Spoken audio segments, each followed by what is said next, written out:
Hey everyone, thanks for joining us. Today we're talking about quantitative strategies for technical analysis.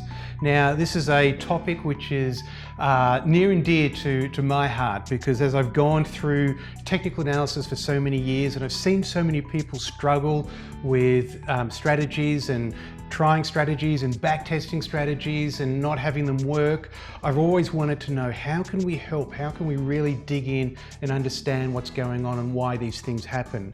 Now, this webinar, I should say, is going to be very much an overview of a quantitative process in how we approach the idea of, the idea that we create, the signal, how do we test that, how we test the trade setup, how we get into the back tester, and then how do we know whether our results are valid or not. So we'll cover all of that. But this is also an introduction to a much larger course that I'm writing. I'm doing a quantitative course. We've already mapped out 11 different sections with about 5 to 6 topics in each section that we're going to cover.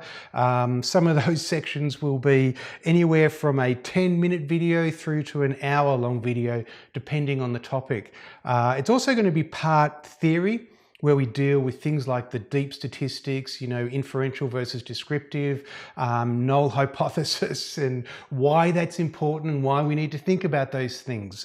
And we'll explain all of that.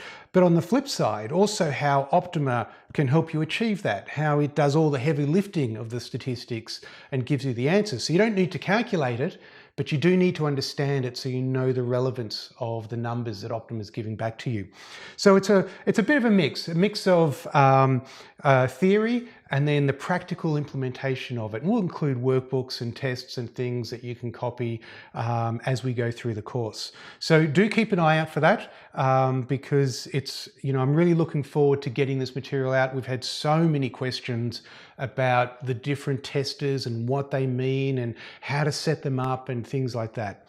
But as I said, today, this is going to be just an overview, but nevertheless, if you've never thought about this type of testing before, or if you've dabbled with it a little bit, you're going to get a lot out of this presentation as it stands, because there's a lot of things we cover. We're going to touch on a lot of this, even some of the statistic information today, and you'll see exactly how we build tests. And we'll run through a couple of examples of some tests that we've done as well. So we'll get on with the slides and see how we go. All right, so first of all, let's jump across here. I've got too many buttons in front of me. Of course, we need to put a disclaimer in here. We are not financial advisors. We are not licensed to give advice. We are purely here for educational purposes. Now, of course, this type of topic is going to result in signals. We're going to be dealing with signals. We're going to be talking about different ideas which generate signals.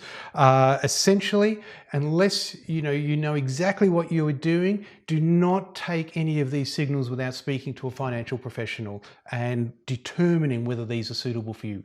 We have no idea about what your needs are and what your experience is, so we are in no way able to explain or recommend anything to you.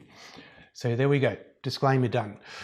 So there's 3 important questions that we want to cover. First of one is, why should we bother testing? And I kind of alluded to that in the introduction, but we'll cover that one as well. Why can't I just run straight to a backtester? It's the tool that we've all had. It's the tool that we've had in Market Analyst Optuma for years. What's wrong with just jumping straight into there? We'll deal with that as well. But then there's that most important question, because I can do all my testing, I can run through the whole process, I can get a result, the return looks good, but the really important thing I have to ask myself and I have to know is my technical analysis adding value? Is this better than just throwing darts at a dartboard and picking names that way?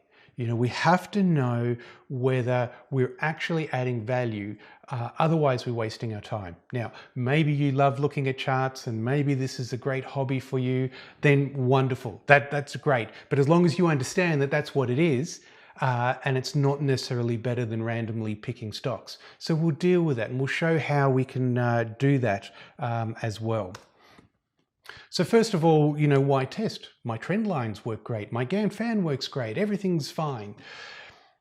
What I find is particularly, within the context of my experience, I deal a lot with different people. I deal with everyone from a private trader all the way through to portfolio managers who are managing hundreds and hundreds of millions of dollars. The way they approach technical analysis is different. And so, I get to experience a lot of different things. Now, there's something that I've seen over the last few years, and that is that in Wall Street, in the big end of funds management, not so many people who are discretionary, let's just say trend line type technical analysts are still in those positions. They're being let go out of these firms. It's not to say that their strategies are wrong or bad or ineffective. It's just that we've seen such a drive and a push for everybody to be a lot more quantitative. They want to know, well, what's your mean return? What are you projecting your return to be over the next 6 months? What's the volatility and the Sharpe ratio? All these things we'll explain in the course as well. And that's where we sort of see that there's been this real pushback against what we would call subjective technical analysis. So, a lot of GAN work is subjective work.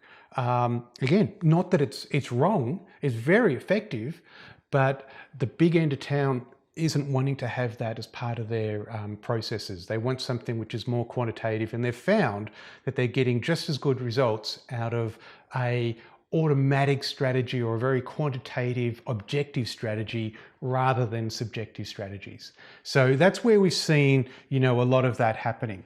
So as I said, in the area of data science, clients are demanding validation of it. The other issue is cognitive biases, and we'll talk a bit about this as well. You've got the recency bias that affects us all, where whatever's happened in the most recent past just messes with our brain. I remember in August, September 2009, market had been going up. I was so certain that we were about to have another big leg down that I was taking every single short and getting smashed in the market on the way. But it's the recency, it's the remembering what just happened was really clouding my judgment through that period.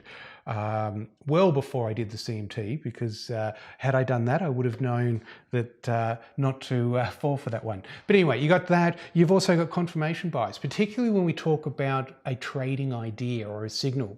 I can see something in the chart and I can say, oh, those lines crossing over, they look really good. Maybe this is, I'm onto something here. And I go searching and I see a few other charts. But the way that our brain is wired, we start to see the thing that we want to see, and we see it over and over again. And we tend to ignore the cases of where it didn't work. And so we have this confirmation bias that really can mess with us as well. And that's what I was saying before about seeing discretionary technicians let go. The other thing we've seen is, with the rise of smart beta or ETFs where there is a strategy, smart beta ETFs are really just a strategy where there is an automatic system making the decisions. So essentially that's it. But this clipping here from the Financial Times in December 2017 talks about smart beta funds, the amount of funds invested passing $1 trillion US. So it's an enormous sector. The thing with that is that we really have to look at this and say, okay, I can go and make my own decisions, I can go and trade my own money, or I can just go buy an ETF. And I think what we've seen as a company, obviously being around for 20 odd years, is after 2008, we've seen a lot of people who just say, too hard, I lost a lot of money, all I'm going to do now is just buy an ETF. And I totally understand that. It's not necessarily the best strategy, but completely understandable because, again, they're mostly driven by this quantitative process that we're talking about. So essentially, choosing which smart beta ETF to invest in becomes the investment decision rather than analyzing stocks and things like that. Really, as I said, most smart beta ETFs are actually automated fundamental ideas. And so again, I really see that there's an opportunity here for technical analysis to really also become a lot more quantitative. I don't think, from what I've seen, we're not doing that well enough. And so again, that's something that Optuma, that we're trying to help with as well. So yes, there's a huge opportunity here. So as I said, the first thing that we would always do is go to the backtester. You know, if I wanted to be quantitative, if I wanted to test an idea, if I saw something on a chart and I'm like, oh, you know, maybe this could be a good strategy, let's go to the backtester. The problem was that was really not the first place we should go. The big issue that we have with it is that there are too many what I call axes of freedom. For instance, I have a entry signal, I have an exit signal, I have starting capital, I have brokerage, I have position size, I have maximum positions that I'll take at any one time, I have pyramiding, scale in days, scale out days. There are all these things that make a huge effect on how my backtest or how my system test is going to go. Now, if I don't know the profile of my signal, then I may completely mess up my position sizing. You know, for instance, if I have a really long-term signal, so it's a long-term trend following signal, and it only gets like a handful of signals a year. Well, if I'm only taking 1% of my equity and putting that into that trade, that's a terrible strategy, because I'm only going to get a small part of my capital invested at any one time. But instead, you know, obviously I can say, okay, well, I'm only going to get 10 signals, so let's put in, you know, 10% or something like that. So, you know, I've got to know the profile of my signal. If I have a fast mean reverting, let's say it's an RSI going into an oversold condition, obviously then I'm going to get lots and lots of signals, because that happens all the time, and they do cluster, so I need to think about ranking and things like that. So I can take all of those and then bring them into, you know, a portfolio. And I look at that and say, okay, well, a 1% position size actually does make sense, because I'm going to have lots and lots of trades coming and going all the time. So again, it's understanding that profile. If I don't think about that and I just go to the backtester, then, you know, I can set that test up to fail. And the problem is that when we've looked at those backtest results, we've said, well, I didn't get a good profit, so my signal must be bad, and we moved on to a different signal. So we'll explain how we do that and deal with that. I like to think of it, it's like testing multiple drugs. A backtester is like testing multiple drugs and health initiatives at the same time. So for instance, if I said, okay, I want to see if this tablet helps you lose weight, but at the same time, I want you to exercise, I want you to drink more water, I want you to get lots of sleep, and I want you to diet as well. Well, it's not going to work. How do I know which one of those things made the difference? So you can't do that, and that's why we want to deal with these things piecemeal. So as I said, all these different things, was it my position size, was it my signal, is it my capital, all these things are what we need to consider. So the way we talk about it is it's like path dependency. That result at the end of the backtest is the result of picking all these trades. So if you think of those stars on the screen there as the possible trades that I could have taken based on my rules, based on my capital, based on all those things, then the result that I get is the result of picking a path through those trades. And if I change one of those parameters, I then pick up a different path. But if I run it again and again and again with the same parameters, I'm going to get the same result, because I'm picking the same path through all of those trades. So that's why we call the result path dependent.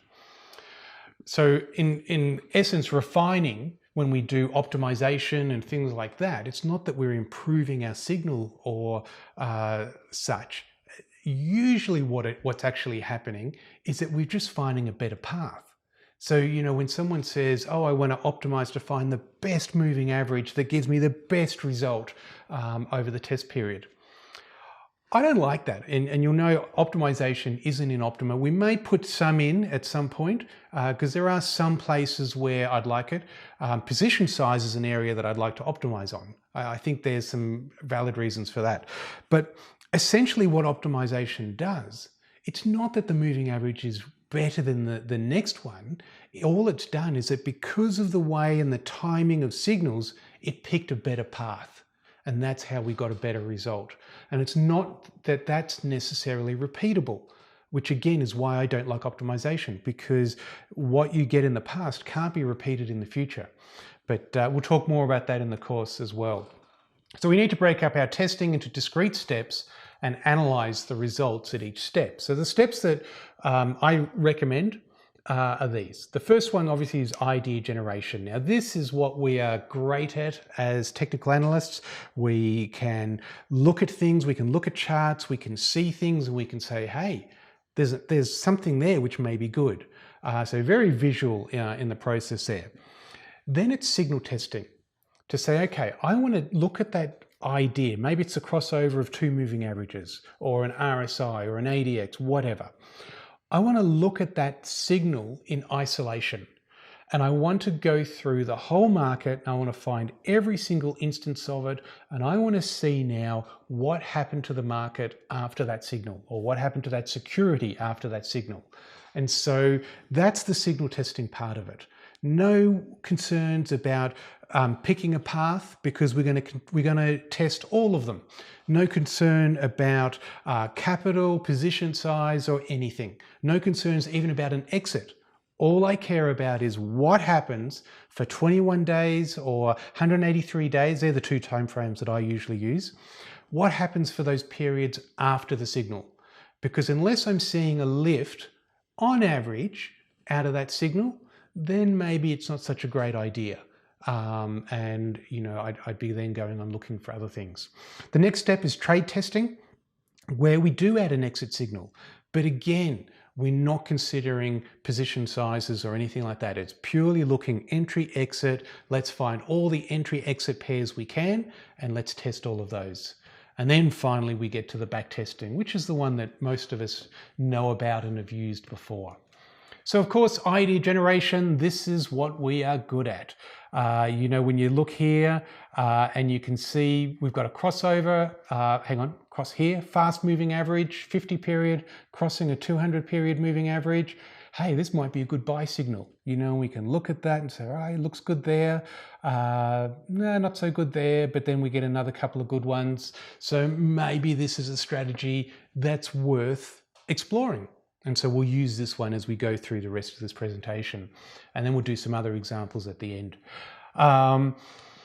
But we can do that. We can look at that and we can say, yes, this looks like it's a good idea. We can develop basically a hypothesis that says, I believe that when the 50 period moving average crosses above the 200 period moving average, that is the time to buy into this security. And we can then go and test that. So the golden cross is what it's commonly called. The first thing I want to do is codify the rules. So in Optuma, this is the script that we need. It's just saying the moving average of 50 bars crosses above the moving average of 200 bars. And so what I've done is put these arrows on. So the orange arrows for when we have this condition of crossing above and we have a buy signal, and then a red arrow when we have a sell signal. And so we can see those there. The really important thing with this is that I need to visually inspect the chart. You know, even for me, I've been coding for 25, nearly 30 years, and there are so many times where I make a logic error. I write out a script and it looks right to me, but then when I go and put it on the chart, I'm like, oh, hang on, what's going on there? Or there may be a condition that I haven't thought about. You see, if we go straight into the testers with that script without visually inspecting it, then, you know, that error may be in that code and we'd be none the wiser. And so we get all these results and they're not quite what we thought would be there, or they look really, really good, but we've made a real bad logic mistake, which is impractical. So That's why it's really important for us to be able to inspect these charts and look at our code and make sure. So looking at that, is there a logic error? Are there special cases I maybe need to add a bit of extra code or something like that? I want to make sure that I've got those all clearly done. Now, I need to take a little bit of a side track here and talk about our tests. Whenever I do a test, I always test over the same profile or parameters. It's really important when you're testing that you define a testing framework, if you like, and you stick to it always. Unless you're going to make a change and then you change all your tests. And the reason is that I want to test everything over the same conditions. So if I'm running through all of this data and I've got this idea, and let's say, last year I was working on an optex band idea. I run my test over that data. Now, I just a month ago, I had an idea of improving the optex band. Well, if I had a test profile or a test period which was different from what I used last year, how do I know that I've improved it? Maybe it's just the data has improved, and I'm just capturing an upward trend in the market. So it's really important. All my initial tests of initial ideas are always on the same set of data. Then what I'll do is go and test on more recent data to make sure that it still holds, but I always want to do my first tests back then. So, and I guess the opposite of that is whatever you do, never test on the last 5 years, last 10 years, or anything like that. If anyone ever says to you that they're testing on the last 5 years, you can really just shake your head at them, because it's one of the worst rookie mistakes to make. We want to have a good set of data to test on, and we want it to be a fixed set of data. Because as I said, if I do a test last year, on the last 5 years of the market, and then I come along and do another test today, well, there's a whole extra year here that I'm counting, and then a year at the other end that I'm not counting. So there's 2 years of different, it's 40% different data that I'm dealing with in those tests. I can't compare those results. So we've always got to have that fixed period there. Also remember survivorship bias in your tests as well. Optuma allows you to filter out survivorship bias. Again, we'll go into a lot more detail about that in the course and the things to watch out for there. But if you've not heard of survivorship bias, it's when you think of an index like the ASX 200, the S&P 500, the Eurex, they're made up of stocks. And most often we say, hey, that's a good group of large cap stocks I want to run my strategy on. They're a little more stable. So I run my strategy on it, and I do my strategy over the, let's say 10 years ago. Problem is that the stocks that are in there today weren't in the index 10 years ago. So I get this bias. A company like Facebook didn't exist. But if I do capture it at the start, many of these start as a very low price stock and then soar when they enter the index. So it gives this upward bias. The other thing is that companies that have gone broke and left the index, we aren't considering either. So Enron, if I started in 2001, I have to consider Enron because it was part of the index. And by failing to consider it, I also give a lift. We see there's about 5 to 10% per year lift that you can get out of not considering survivorship bias. So very important. If you don't have survivorship bias data, I'd be taking around 5, maybe 7% off your results, off your annualized returns, just to factor that in as well. And then the final one is we want to eliminate market trend. I want to know that if I'm getting upward movement on the signal, on my results, that it's because of my signal and not because of the general trend in the market. So here's the test period that I always use. It goes basically from October 2001 through to October 2009. It's an 8-year period. We've got 2 bull markets, 2 bear markets, 2 business cycles, and a lot of chop, and obviously a major crash there in 2008 as well. So it's got all these conditions. And the great thing is that, let's say the S&P 500 finished at the same price that it started. So if I've got upward lift, then I know that that's because of my selection and my technical analysis, not because the general market went up as well. And remembering there's two things that sort of really give us our returns. There's one is obviously the selection that we're in the market, but it's also the timing. So there's a lot of correlation between those, but looking at those is really, really important as well. All right, so the first one we do is go to signal testing. Signal testers in Optuma, it's in the professional edition, the enterprise edition, is available for separate purchase if you don't have it. So we want to test the performance of the signal in isolation, as I said before. So no exits, no nothing. So this is that moving average, 50 period, 200 period crossover. And what we've got here is a few lines. Now, the most important line is the green one. This is the result of our signal. So if we got, how many is there? It looks like 4,600 results that we have there. It's a little small on the screen in front of me. But we take all those 4,600 signals, we start them all on the same day, and we say, right, one day after, what's the average return? 2 days after, average return. 3 days after, average return. And we do that for 183 days, which you can see here. So what we've got is this plot that shows us what the average return was over that period. Now, at the end here, we can see that we have 6.6% mean return, 4.9, I think that is, median return, which is, okay. It's a 6-month period. We've got a 6% return over a period in where the market was essentially flat.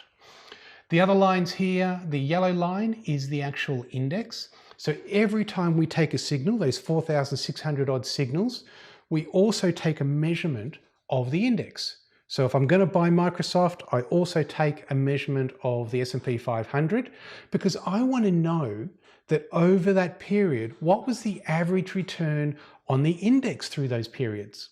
We know that in general, the index was flat, but I also want to know that, am I just picking up my trades when the index is going up anyway? And you can see that that's actually the case. For the first part, it's flat, but then it rises. And so that's saying to me that, okay, my idea is generally picking up signals when the market is in an uptrend. And we know that, a 200 period moving average, it's a slow signal. When this thing happens, well, the general market is going to be in an uptrend anyway. And then the red line is the difference between the two. You could think of it as the relative performance or outperformance of the index. That's not bad at all. A couple other things to note. So this green value here is the average. We talk a lot about statistics in the course, etc. But an average is made up of lots. So we've got 4,000 odd results here in a distribution, and we'll talk about distributions in a moment. The other number I just want to highlight here is this probability of gain. Some people talk about it as the win ratio. It is if I take a signal, or how many of those 4,600 signals ended in profit. And so we want to know that, if we're going into the market, is this likely, if I get this signal, am I likely to make money or lose money at the 183-day mark, which is a long hold time. But nevertheless, that's the number there, very important number. I think the probability of gain and the mean return are the two most important numbers that you need to think about as we go. Once I know this profile, then I can start to think about an exit. For instance, when I see something like this is probably around about the 90 to 100 day mark. I look at that drop off in performance and think, you know what? I probably want to jump out of that trade at 90 days.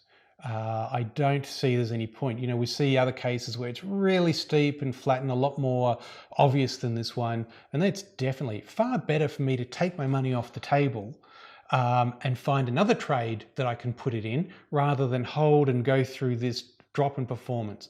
Of course, this is an average. It's not that every trade is going to follow this profile. But if I know that this is the average and I know that this is what I'm expecting, then I can start to think about that and make my exit rules based on that. All right, so that distribution, that green plot down the bottom here that we talked about. Essentially what we're doing, we've got that 4,600 results. We measure what's the return at the 183-day mark, and that's going to go anywhere from break even or 100% loss all the way out to possibly 1,000% gain if we had a really good signal or something like that. But what we do with them all is we create bins. So the bin may be from 0 to 0.1%. 0.1 to 0.2, 0.2 to 0.3, and we have these bins. Every time we get a return that falls into that range, we drop it in the bin, and then it gets higher and higher and higher as it goes. So that's essentially how we create the distributions. So what you've got here is you can think of this distribution here, obviously, what's that? Looks like 0.25% or something. Negative 0.25% had the most results. And you can see how it fades out around here. And what we find, and this is what we'll find in a lot of statistics as well, is that wherever our average is, that's where the peak is. We have this bulk of results around that area, and then it tapers off. And it's very similar to a normal curve or a Gaussian curve as well. And we apply a lot of Gaussian statistics to this as we go. The thing we want to see is a really high peak. If we've got a high peak here, so this is moderate. I'd call this not really high, not really low. But if I've got a really high peak, and that means that all this volume of trade results is around the mean, then I've got a lot of certainty that, well, if I go and trade this, I'm going to land around here. You know, I can be like 80 to 90% certain that I'm within that range. And then, you know, if it's flat and wide, and that dark green area, which is our first standard deviation, is way out wide, then I've got a lot of concern, because what we can get is such a wide variance in values. And so I don't know whether I'm going to be a 20% loss or a 30% gain. You know, and it makes it too hard. So I want to see really high and really tight distributions when I do these. As I said, the win ratio is what I would think is probably one of the most important numbers. We'll talk a lot more about this in the course as well. This table here is from Ralph Vince. Look up on YouTube, find Ralph Vince, Optimal F. He does a good 10-minute explanation of this. But from his Optimal F calculations, we can create this risk of ruin table. Now, what this is saying to me is, based on my win ratio or probability of gain, what is the likelihood that I'm going to blow up my portfolio? And that's if I'm investing 5% of equity per trade. Now, looking at this, as we go along, we've got the win ratios here. Now, remember, we called it probability of gain in Optuma. And, you know, obviously that one's 72%, which is down here. Then we've got here different leverages. So if I've got one-to-one leverage, that means that for a unit, if I think about my entry price to my stop, and then my entry price to where I expect a target to be, where I realistically expect that I'm going to be getting out, if that's even, top and bottom, then we're talking about one-to-one risk to reward. If my target's twice my stop, then we're dealing 2-to-1, etc. So if I'm dealing with a 50% win ratio on a one-to-one trade, what the calculations say to us is that we are 100% likely to blow up our portfolio, you know, over time. Doesn't really give a time frame on that, but we are 100% likely to blow up the portfolio. If we get to 55%, then it's 1.81. If we get to 60%, then we're 0%. We are completely unlikely to ever blow up our portfolio. Now, that's where I want to be. I want to have a strategy that's getting me clearly into this green zone so that I don't have to be concerned about this.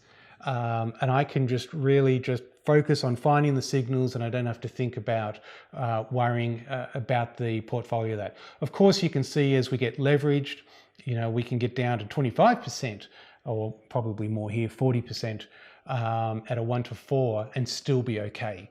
So very important to think about, and as I said, we'll talk more about that as we go. But if we have a higher probability of gain, then we have a much better chance of surviving and doing well. So the trade testing, we've identified a signal in the signal tester that adds value.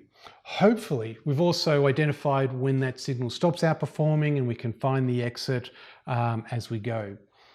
The next thing we need to do is test all the trade combinations of that entry and that exit. And again, we don't just jump straight to the back tester because there's some vital information that a back tester misses. So if you have a look at this chart, we've got a buy signal, a buy signal, a buy signal, and a sell signal. The back tester is going to run through the data. It's going to find the first buy signal and say, right, let's buy Microsoft on that day. And it's going to ignore that, and then get the sell signal and say, hey, we made a profit. This technical signal is fantastic. It's great. But the reality is, again, I want to know that I'm considering all of the trades, not just the first one and then the first exit that comes along after it. So what I've got to do, because if I come and actually execute this strategy, how do I know that I've started down here? I may have started here and I may get this signal and close out for a basically break even.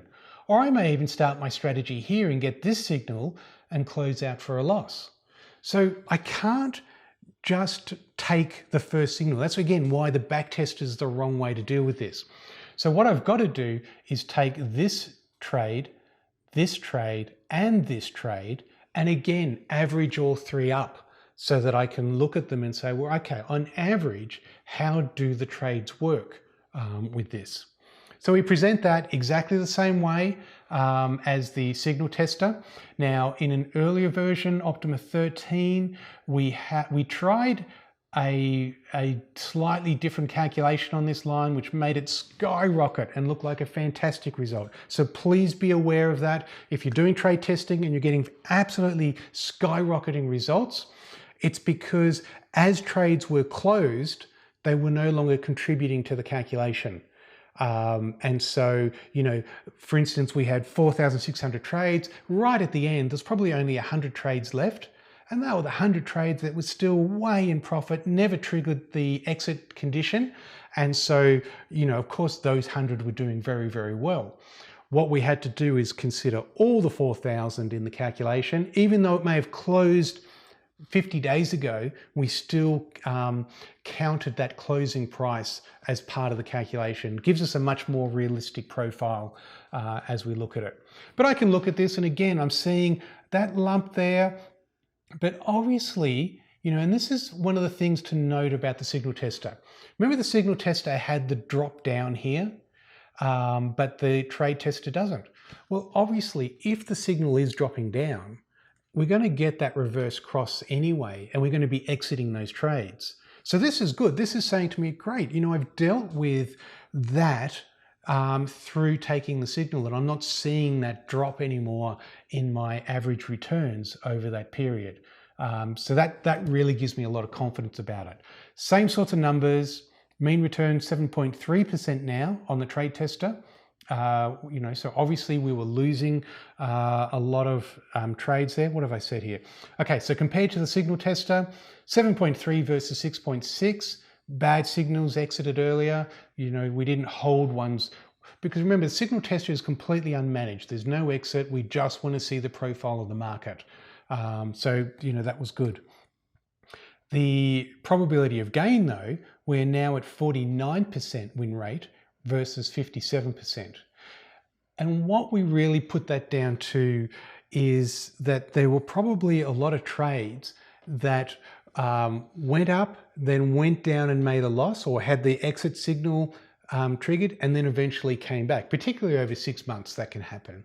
And so looking at that starts to give me concern, because I'm like, oh, I don't really like that 6 months later, I'm only running at pretty much a 50% win rate based on that table that we just looked at. So, you know, that's something that would give me concern about that. All right. Once we've done that, we've looked at the trades, we've thought about the signals, we've adjusted the exit signal, you know, we've done work. Obviously, we're not doing that work today, but once we've done that, we can go to the back tester. Now, the back tester, you know, based on that, if I know it's lots and lots of signals, I have a small position size. If it's only a few signals, I'll take a bigger position size, that type of thing. There are a few things here that we need to look at, and that is finding my pointer. So the red line is our index, and you can see that it ends where it starts. That's exactly what we want. So it's that same test period that I use in all of the tests that I do. The blue is my equity, and I took a massive hit. What's that? Looks like 40% hit on the drawdown graph here. So that's not good. We've got to deal with that. And then the yellow is my cash. So we do go to cash, you know, particularly 2008, we almost went completely to cash before we got fully invested again. So I'm always looking at those and trying to think, okay, what's going on? Am I using my capital? If this yellow didn't exist at all and was just a flat line down the bottom, I'd be then looking at that saying, I think I'm probably got too big a position size and I'm never actually going to any cash at all. I want to maximize, because I'm probably missing signals if I do that. So I've got to be careful of that. And then I've got this quilt which tells me all my monthly returns. We can see the disaster in 2008 there. So, you know, we can watch that. Annualized returns are 7.2% when the market returned nothing. So, you know, whilst it's not a fantastic number, through a flat market, it is still considerable. But there's still that really important question that we need to answer. Did I add value? Did my strategy, my idea of the moving average crossover, did it add value to my portfolio?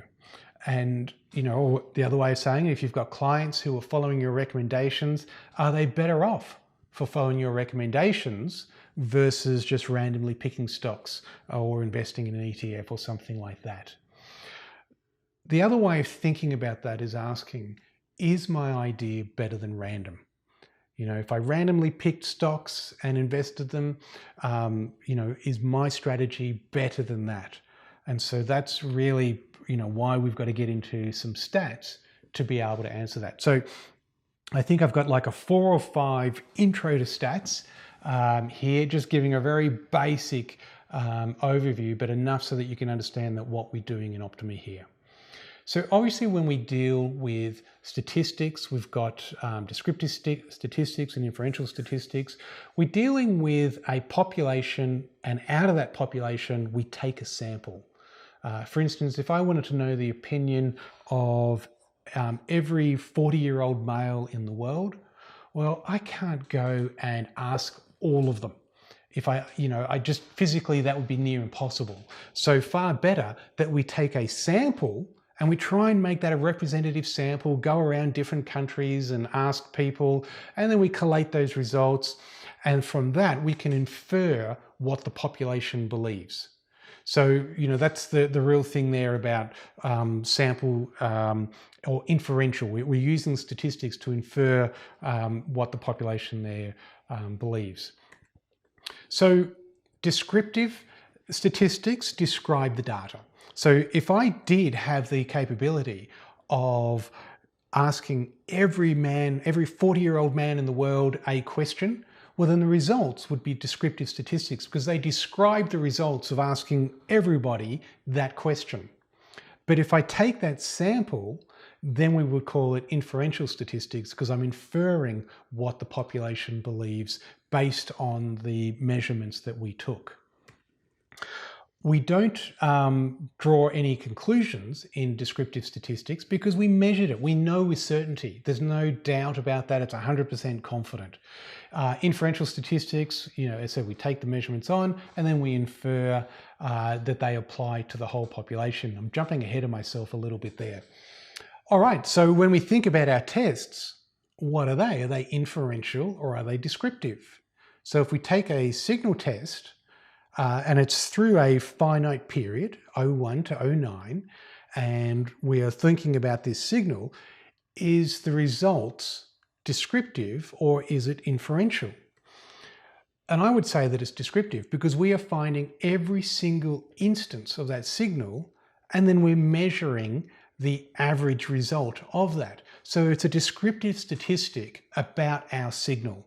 And so there's no doubt about it, it's, etc. Now, as I said, the population is limited to that time period. And we really do need to do more. And that's why having our tests run over a large time period is really important as well. What about a back test?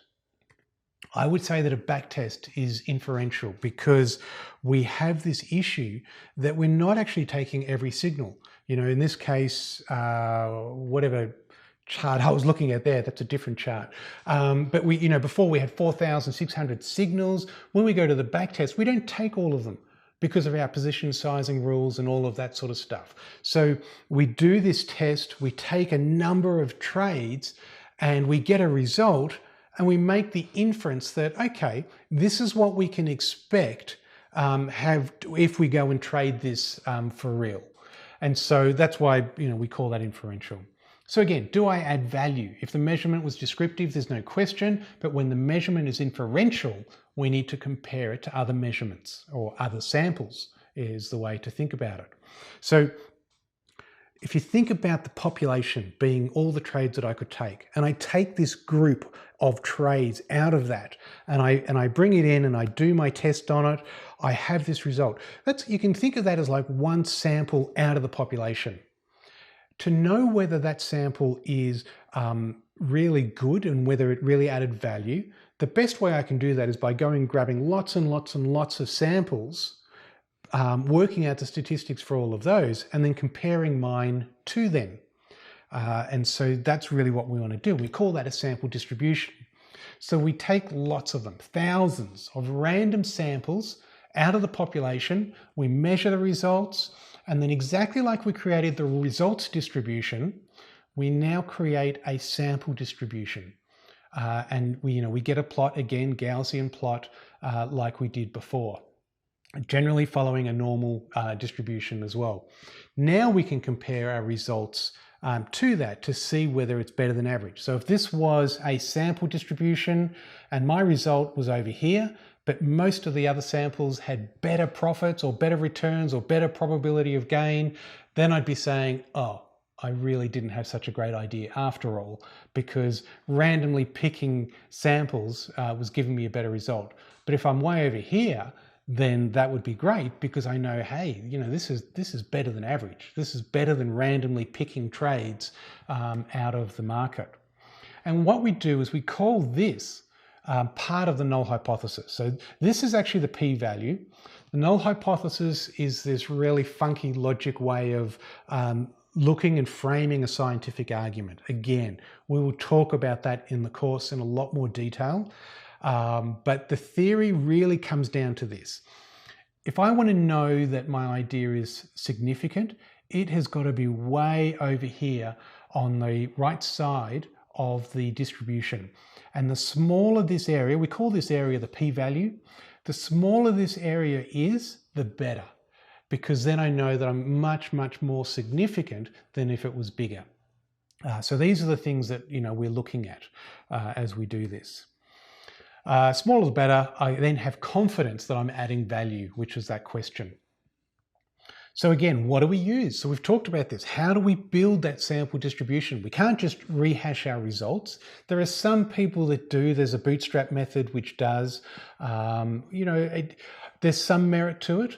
But if I take out a sample, well, I'm ignoring a lot of other trade opportunities that I could have used. So it's not one that we like. We need a different way of building a sample distribution. And this is something that's very unique to Optuma.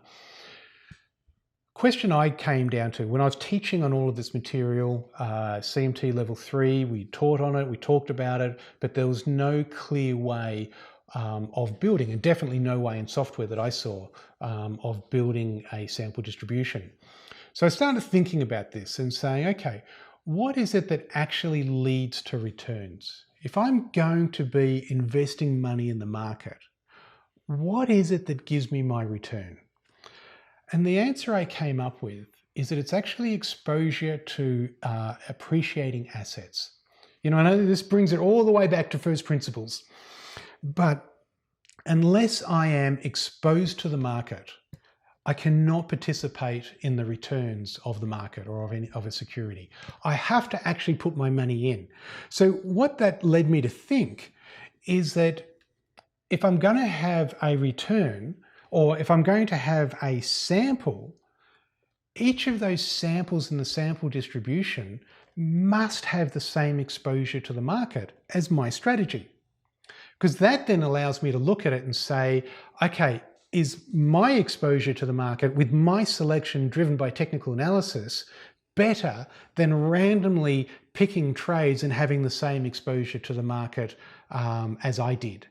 And so that's why, you know, that's how we wanted to build our sample distribution. We wanted to make sure we had that same exposure. So the whole test must be in the market. Each sample must be in the market for the same amount of time as my back test is. And so again, what we do is we do this in a Monte Carlo fashion, which just means that we're doing it over and over and over again. You know, again, we'll explain Monte Carlo, where that all came from in the nuclear testing in the 1940s. But what we do is that we take every trade in our back test. So there may be 2,000 trades that happened. And for each of those trades, we've got an entry date, we've got a security, we've got an entry price, we've got an exit price and an exit date, and obviously the return based on that. But what I want to do is take each of those 2,000 trades and I want to randomize the start date. So instead of entering when our signal said to enter, I'm just going to randomly pick an entry date somewhere in that range of our 2001-2009 period. So our test period, I keep it all within those parameters. Then I randomize the security. So instead of being on, let's say, Microsoft, I will go and choose IBM instead, or ExxonMobil, or something else, another stock that's part of that S&P 500 universe. But the thing that I do is I keep that time in the trade the same. So if I was in the trade for 100 days, I'm going to make sure that in this sample, I'm in that trade for 100 days. So we go through the 2000, we do that, we randomize those, we measure the returns, and then we get a compound number. We get the cumulative result for those 2000 trades being randomized. Now that gives me one value for my sample distribution. And then we repeat that thousands, 20, 30,000 times to create the sample distribution. And this is what we have. So again, using our moving average crossover, this is what we've got. We've got a distribution, a sample, which is made up of that Monte Carlo process. And then this line here is our result. This is the result that we get from our strategy, the returns and the probability of gain, and we get a p-value. Now, I can look at this immediately, and even though the returns were average, 7% return, over the period, I can look at this and say, oh, well, this actually isn't that much better than average. You know, average, you could say, is here. Statistically, we wouldn't call that significant. Now, again, when we talk about p-values and z-scores in statistics and Gaussian, and again, we're going to explain all of this in the course. Another way of talking about this is confidence levels. Now, you may remember in 2008 when we had the GFC, there was a lot of talk about VAR, value at risk. Value at risk is really looking at daily standard deviations or weekly standard deviations and saying, okay, if we look at the standard deviations around an average, so we've got an average, we've got a standard deviation, there's a 95% level. So one standard deviation is around 67%, two standard deviations is around 95%. So they'd look at all of those moves and say, all right, 95% level, two standard deviations, I am rounding, that is the biggest risk that we think we need to capitalize. So a lot of the banks were holding capital to sustain a 95% drop in VAR. So it's really that standard deviation. Problem was, when 2008 came around, we had much, much bigger drops. And so they were undercapitalized for what they had to sustain in that period, which led to a lot of those problems happening and Lehman Brothers and everything happening that we'll remember from 2008. So it's not that that value was wrong and that calculation was wrong. It's just that the way that it was being used wasn't very good. Nevertheless, it's a very valid thing, this whole idea of confidence levels. I want to have confidence that I'm adding value. So I need to be looking at this and saying, right, I want my p-value way down here at less than 5%. When it's above 5%, not really liking it very much. And z-score at 0.1. Z-score is how many standard deviations, and we've only got 0.1 of a standard deviation, so that's not good for us either. When I look at the probability of gain, I don't even have a line here. This is all bad. So every one of my random tests had a better probability of gain than my moving average crossover strategy. So it's like, oh no, this is not good. Now we know that. We know from moving average strategy that, you know, when the market's trending, they're great and you get fairly good returns over that period, a little slow in and a little late out. But at the tops and bottoms, especially in a sideways market, you can get whipsaw, you can get lots of losing little trades that just erode all of it. So the majority of trades are going to be losing trades. And so we see that in the probability of gain. But the returns, when they come along, are okay, but yeah, not good. And there's very few people I know that continue to trade a moving average crossover strategy like that. So definitely not a good strategy. Don't worry, we'll cover some other strategies which are a little bit better in a moment. Remembering our goal is to prove that our idea is adding value. So we show it for the returns and the probability of gain. So 1,142 trades, good profit, bad probability of gain. Well, good profit, probably average profit. It's not, no, I'm not sure that I really should have said that it was good. Winners are much bigger than losers, sustaining lots and lots of small losses. So again, more examples that we'll go through, all using the same period. SP500, daily data, 20 positions, 5% each, and I'm not doing any rebalancing or ranking or anything like that, just keeping it very raw as we go. These are all quick tests, none are tradable without refinement and testing. And just a reminder, this is all for education purposes only. All right, RIG quadrant. So what we're going to do, if you haven't seen RIG, it's a relative. So we have a benchmark in the middle and it looks at all these S&P 500 stocks and says, how are they comparing on a relative basis around the benchmark? We've got leading quadrant, all the stocks that are outperforming the index, all the stocks that are outperforming but losing relative momentum, all the stocks that are underperforming, all the stocks that are underperforming but have strong or positive relative momentum. Now, if you want to know more about RIG, go to optuma.com/research. I've done a fairly extensive white paper, a lot of quantitative analysis in there, looking at, well, when would be the best time to pick up a stock and when to sell it. So what I'm going to do for this one, I'm picking what I know is not a great strategy, because again, I'm just going through some examples. I want to show you some results. So we're going to pick up here when a stock is improving, and then we're going to sell when it enters the leading quadrant. Do I think that's the best? Not necessarily, but you can read the white paper and find more about that. So here are the results of that same test period. We now have a 16.3% return, 63%. There's 8,700 trades though. So really, one of the things I'd have to be looking at and saying, oh gee, is this even achievable from a trading perspective? Obviously, did really, really well through here, and then again got slammed through 2008. Seeing little peaks of cash. So, I'm using all my capital in this, but it's not too bad. But yeah, this drawdown here of nearly 58% is a problem. We'd really have to deal with that. Monte Carlo, looking at this return here and looking at the test, you can see that our p-value is terrible. not very good at all. But our probability of gain is actually looking really, really good. So what that says to me is that when I get a signal, I'm likely to actually be profitable, but that profit isn't significant. There's better, even randomly holding trades was giving me better results than my signal. So again, that's something we need to look at. Poor profit, fantastic probability of gain. Stocks that are improving have an incredibly high probability of outperforming, but really needs a trend filter. So let's add a trend filter in.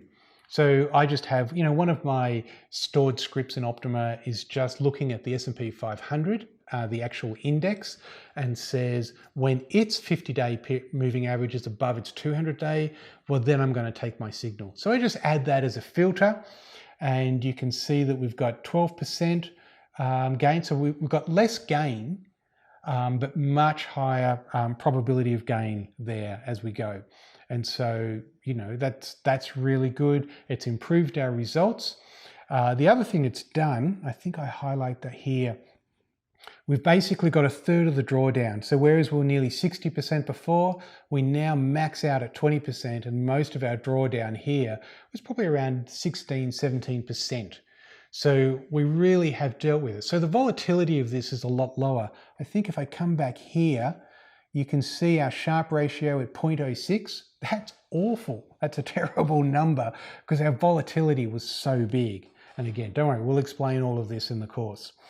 Sharpe ratio now is at 1.19. So a much better result for this test, even though we didn't get the returns. The volatility was much less. This may be a much more appropriate way to trade based on that. Half the number of trades as well, 4,900, etc. Okay, that's all I had on that one. Another test here, OptXpands. Remember, OptXpands is a tool that we created based off market profile. Plenty on our blog, on our video section, where you can read about this and exactly how I created all of that. But it's a short-term trade. So what we do is we have these zones, these overbought, oversold zones, and we want to buy when this indicator dips into that zone. And so I've put arrows when that happens. Now, one of the things we noticed in testing very early on is that when the security is in an uptrend, we get much better results than when it's in a downtrend. You can see that we're not getting great results there. One of the exits we found as well was 21 days seemed to be a really good exit on this, rather than waiting for it to enter into an overbought strategy. And so we would buy entering here and then sell after 21 days. And so what we do with that one is that we get 15.3% returns, we get 62% probability of gain. For those trades, we're much less number of trades than the 8,000 we had before. So we're running 1,500 trades. And you can see that we've got some really nice probability of gains, really good. The returns, I really would have hoped it to be better. I think, we can do better than that. But it's getting better than what we had before. So each one of these tests is getting a little bit successively better. What I noticed when I looked at this is that we did have a lot of yellow. And that sort of said to me, hang on, we're probably really not using this. You remember this signal here, it's a pretty rare signal to get. We don't get that often. In 2017, we had 2 signals on the FTSE index here. So I really want to think about maybe doing 10% and a maximum of 10 positions in the portfolio, just to compare that and see what result we get then. So doing that, we now get 18.4% annualized returns with a 61% probability of gain. So again, we're inching better, still not running at 5%, sorry. Because that's what I'm after. I want to be better than 5% because then I know that I am, without any shadow of a doubt, adding value to this. Probability of gain is still very good. We're running at 0.74%, so we have 99% confidence that it's still adding value that way. So there's more that we can do and work with that. So it's 1,010 trades. Trades need to be bigger, high probability. But the question I started asking myself when I was doing this was, well, what if we change the exit? You know, the exit 21 days, it means that, gee, if the market just plummeted from the signal and I got that signal, but it was the start of the downward trend, I'm holding that for 21 days. So instead what I did is I used a Gantt swing and exited based on that. So that got my profit up to 22.3%, 55% probability of gain. So I'm getting obviously knocked out of a lot of trades. That's, you know, lower than what I had before, but nevertheless, for the time and the exposure to the market, it's still a better number than what we had before. And if you look at all of this yellow, I'm going to cash all the time. So, but given these results, the 22% annualized return, the fact that I'm running now a p-value of 0.05%, so I'm 99.9% confident that my returns are better than random and not just by chance.